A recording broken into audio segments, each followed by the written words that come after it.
Salamat po sa Diyos, kapatid na Eli at kapatid na Daniel.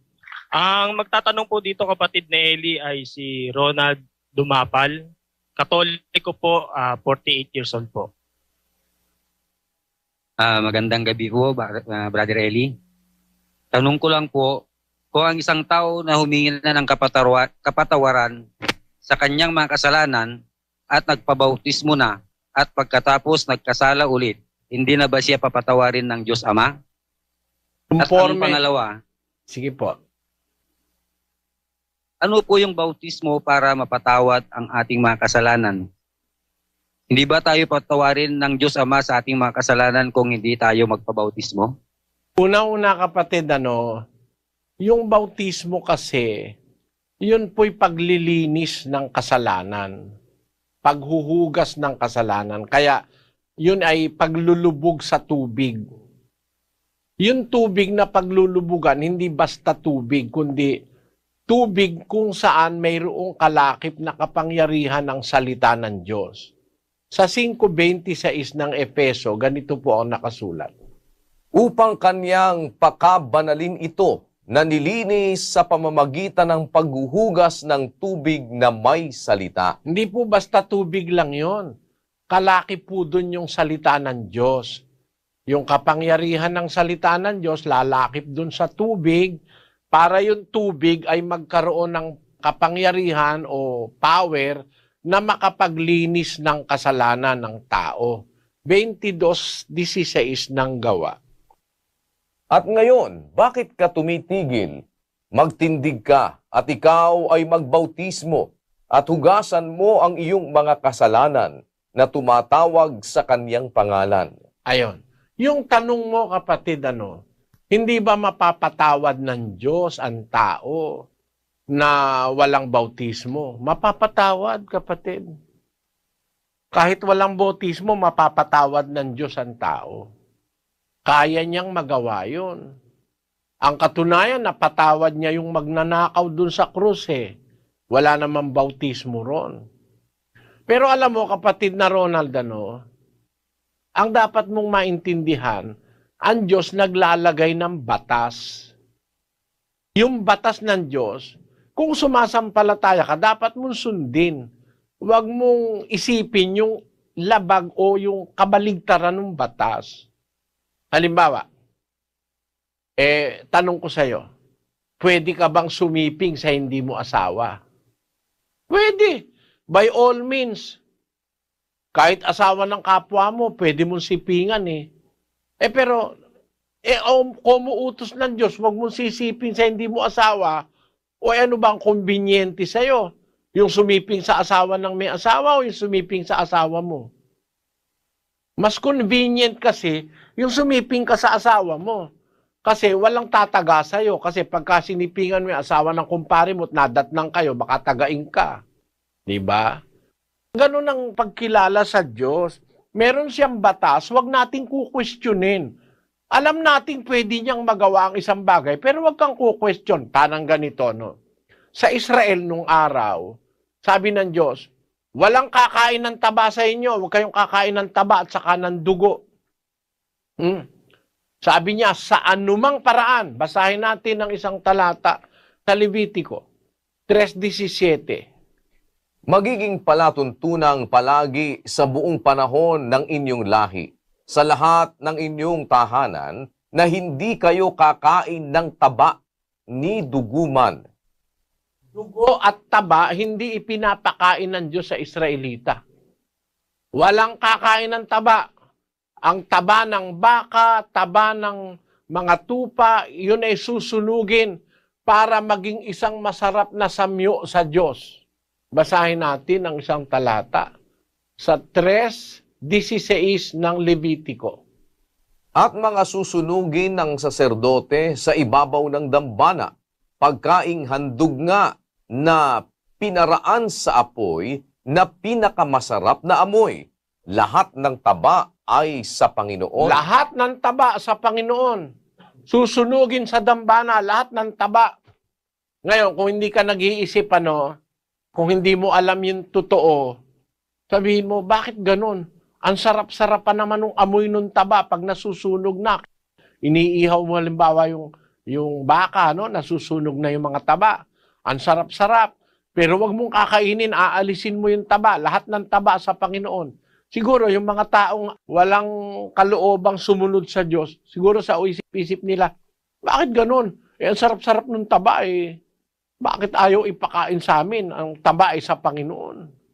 Ngayon, komo ngayon, moderno na tayo, nag-aaral na ang mga tao sa mga siyentipiko. May napakaganda pala ng batas na yan. Sa Israel kasi, wala pang ano nun, wala pang microscope. Hindi pa nila alam yung kolesterol, hindi pa nila alam yung mga nakakasama sa tao pala yung taba. No? Pagka kumain ka pala ng taba, mapupuno ng kolesterol yung ugat mo, liliit ang dalo yan, magkakaroon ka ng high blood pressure. Tapos pag mataas na ang pressure ng dugo mo, masisira yung iyong mga bato. Kasi pagka may mataas na pressure ng dugo, nasisira yung mga ng bato, yung mga, ang tawag doon, mga nerves. Kaya ang bato masisira. Kaya ngayon maraming tao, sira ang bato, nagpapadialysis. Nanggagaling po yan sa kakakain ng mga taba, sa high blood pressure, isa sa pinanggagalingan yan, isa rin yung pinanggagalingan niya yung pagkain ng mga kung ano-anong may chemical. Yan. Nung pala sa panahong Israel, kung hindi man nila naiintindihan na kung may takot sila sa Diyos, hindi nila kinakain ng taba. Maganda pala yun sa tao, huwag kang kakain ng taba. Ngayon, naiintindihan na natin ba't sinabi ng Diyos sa Israel, huwag kayong kakain ng taba, lahat ng taba sa Panginoon. Kung iisipin mo lang, aanin ba ng Diyos yun? Kakainin ba ng Diyos yun? Hindi naman kakainin ng Diyos yung taba Kaya niya lang sinabing, lahat ng taba ay sa Panginoon para wag kang kumain ng taba kung gumagalang ka sa Diyos.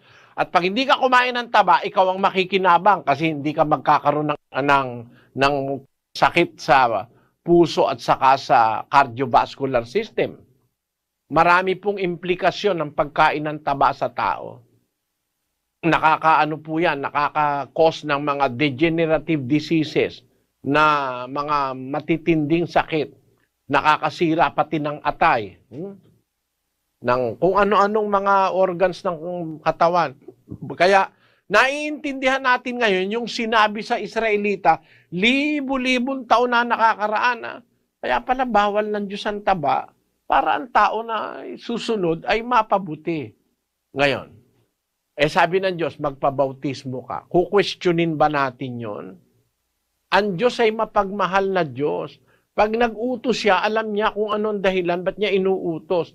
Bakit ang kailangan ng bautismo? Ang isang sikreto kasi ng bautismo, kapatid, ganito.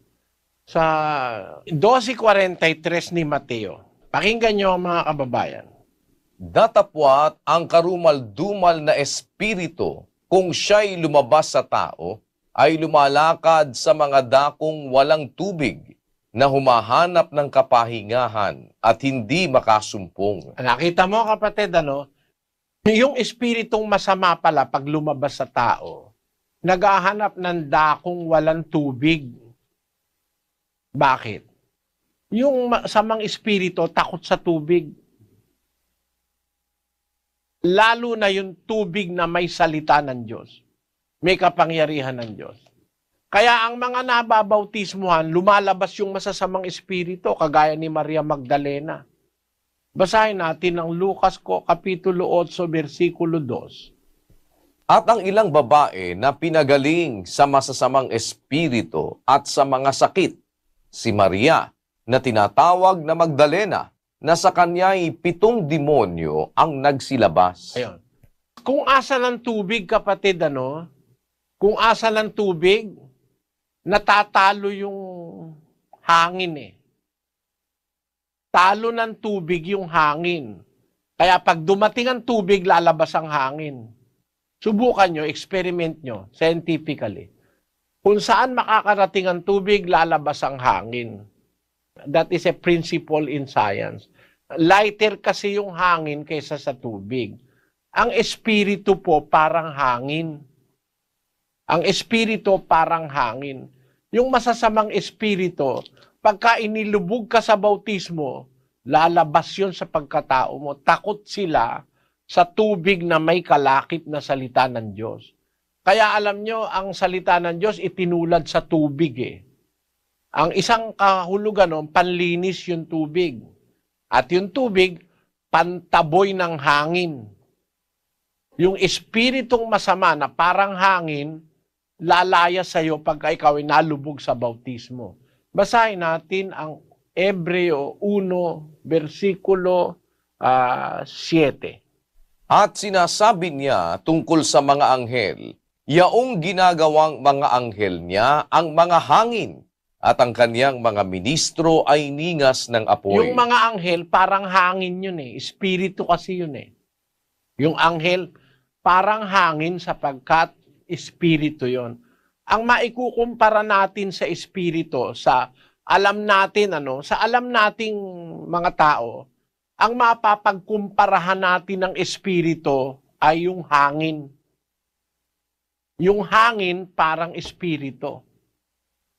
Kaya ang bautismo ay iniutos ng Panginoong Jesucristo para paalisin lahat ng masasamang espiritu sa pagkatao ng isang taong sumasampalataya. Tama yung sabi mo, kapatid eh. Pwede ka naman patawarin ng Diyos sa kasalanan na walang bautismo. Pero isang paraan kaya niya sinabi yun na magbautismo, yun ang paraan para palabasin ang masasamang espiritu. Karanasan ko yun eh. Nakita ko yung katuparan nun. Meron akong kilalang mga tao na merong masasamang espiritu sa pagkatao, pero pagkatapos ng bautismo, nawala. Yun lang, kapatid, na isa doon sa Halang Santa Maria, Bulacan eh. Yung tao na yon, isasaksak yung karayom sa kanyang braso, may sinulid. Yung karayom. Tapos huhugutin niya kasama sinulid. Tignan mo, wala naman sugat. Hindi siya nasasaktan. Kasi meron siyang masamang espiritu sa katawan. Nakakagawa siya ng parang magic. Meron pang isang babae doon sa Magalang, Pampanga, ang kapatid na Karning, ayan. Yan, yung babae na yan, 6 na lalaki may hawak, hindi mapigilan eh. Kasi may masamang espiritu siya sa katawan. Pero nung mabautismohan siya, nawala. Gumanda ang kanyang kalagayan, naging mabait na tao. Kaya isa sa dahilan kung bakit binabautismohan, para palayasin yung masasamang espiritu sa pagkatao ng isang tao, kapatid.